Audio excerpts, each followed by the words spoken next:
If you could see the future and why your life got messed up, would you try and change it? Most people would probably say yes. But what if changing it is exactly what causes it? That's the tragedy of the bowler hat guy from Meet the Robinsons. Goob's story doesn't start with betrayal or catastrophe. It starts with something quiet, a young boy fighting to stay awake. Night after night, as the lights in the orphanage faded, his body ached for sleep, yet each morning brought the same reality. No family.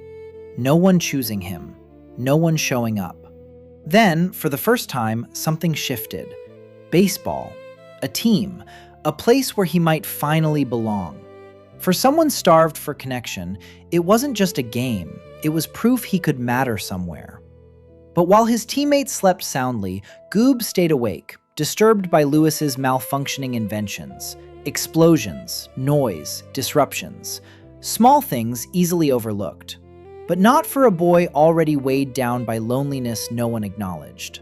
Then came the championship game, the moment he'd dreamed of, the moment meant to make all the struggle worthwhile, the final catch, the final play. And Goob dozed off, just for an instant, long enough for the ball to slip through his fingers, long enough for people to remember the mistake, not the years of effort. When people talk about Goob, they often focus on what followed.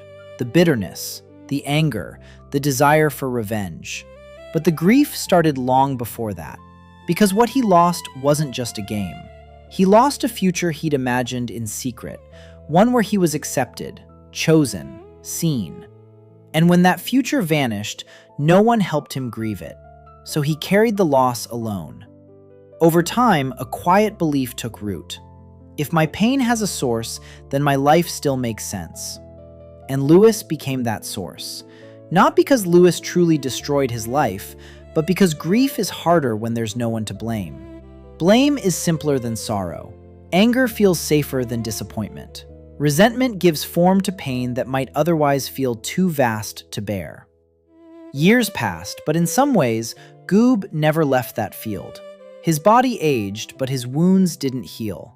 Every choice he made served one purpose: to protect the story that everything would have been fine, if only Lewis hadn't been there.